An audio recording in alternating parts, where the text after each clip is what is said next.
first of all, welcome back to Copenhell.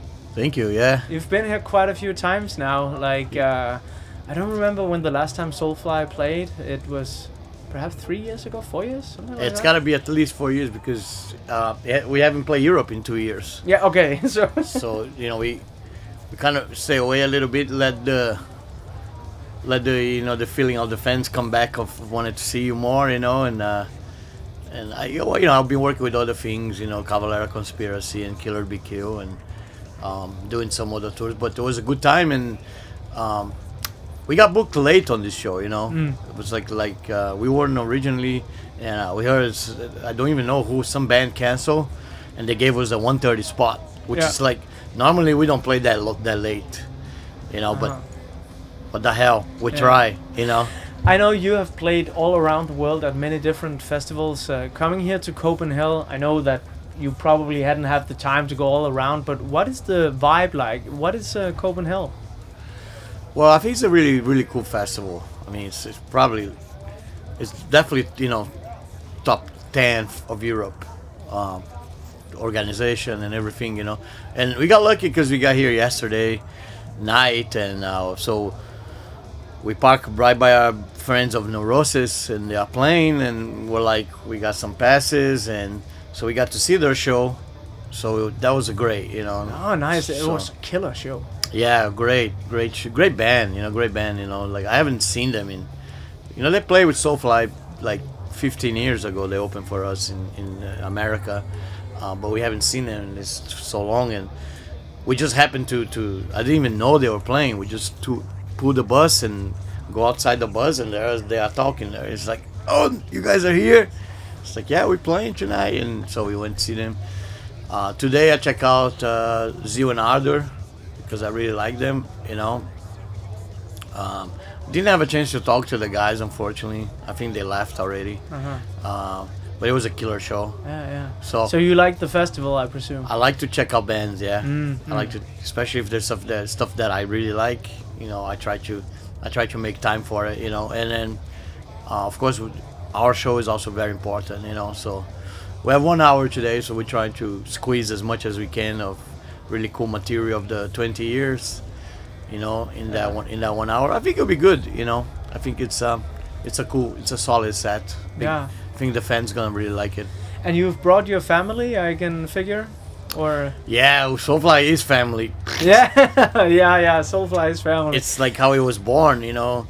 I just remember, perhaps I'm wrong, but I think you played with Sepultura, Roskilde Festival in 1996 or something like that. Yeah. After Roots came out, it was the Roots tour. Yeah. That was my first Roskilde Festival, and as far as I remember, you brought your baby kid to the stage at the end of the show. I don't know if you remember that.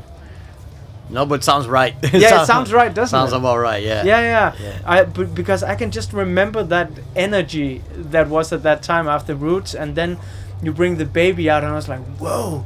Because, I mean, I was 15, and I was like, these brutal guys, man, they have a baby on stage. Yeah. That's just so awesome. Like, yeah.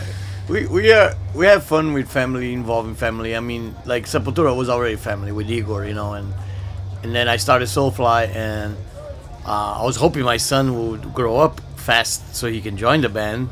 And now he's 24, he's playing drums. He's been with Soulfly now for 3 records, and he's kicking ass, man, you know, like really, really good. Like, I get comments from fans all the time how much they love his drumming.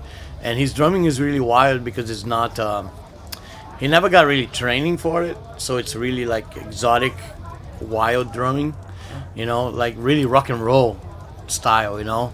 Not like perfect, but crazy, energetic, and I love that about the way he plays.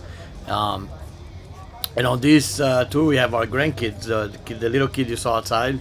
That's your grandkid? It's my grandkid, yeah. We tried to make him into a metalhead because he likes hip hop. Well, I mean, yeah, you gotta start someplace, right? Fuck hip hop. You gotta be a metalhead. You come back to America, you're gonna be a metalhead. Speaking about being a metalhead, I want to go back in history a bit and ask you, like, when was the first time that you stumbled upon something that you would define as being metal, and how did it feel? Wow, I mean, that's gotta be like You know, our beginning was kind of strange, was because we went to see Queen, which is not really heavy metal, but is rock, right? But Queen put out a great show. I have, you know, one of my favorite records right Yeah. there. Well, they play in Brazil in '81 was the game tour, and it was in a you know football stadium, sold out, and we didn't like music. Me and Igor before that we liked only football, you know, and then we went to the show and like instantly became rock and rollers, man. It was you could sense the moment where we became rock and rollers, you know. So the next day we went to the downtown and bought cassette tapes. I bought Queen Live Killers. My brother bought Kiss Alive 2.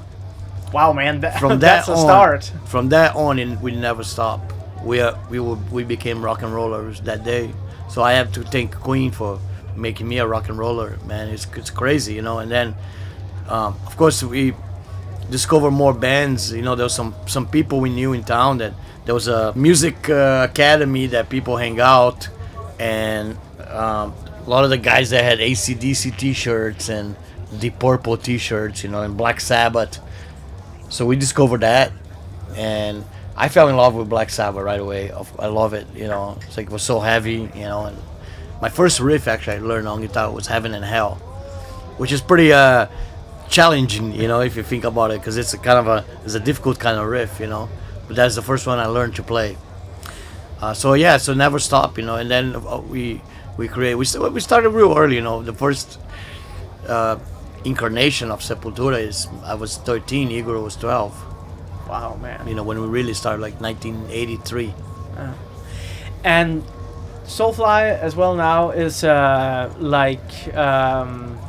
I keep on, because I was a Sepultura fan for many years, and by mistake I'm like, yeah, Soulfly is the new thing, you know. But you have like so many great albums and a long history now being Soulfly. 2018, where is Soulfly now? Like when you look at the band, when you look at your progression and future plans. Yeah, well, we're excited to have a new record in September.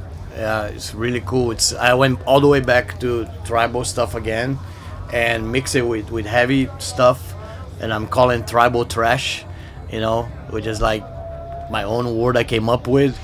But yeah, but the record is called Ritual, and it's I really like. A lot of musicians say that my new record is the best one, but there's something really magic about this. I think we went in the studio. We'd like listen to a lot of the old stuff. I was listening to a lot of Soulfly 1 and tried to figure out why the hell this record, so many people connected to this record, you know. And I think we figure out. So the new record sounds a lot like that, but with the you know taste of right now. It was produced by Josh Wilburg, does like Lamb of God and Gojira. We have a song, one song with Ross from Immolation sings one song. It's a great record, man. I'm really excited. I can't wait to come out. And I have a lot of things. I have Killer BQ with the Mastodon guys and the Linger Escape Plan guys, and I have Cavalera Conspiracy with my brother. But Soulfly is my baby, you know. That's because it's the band that saved me, you know.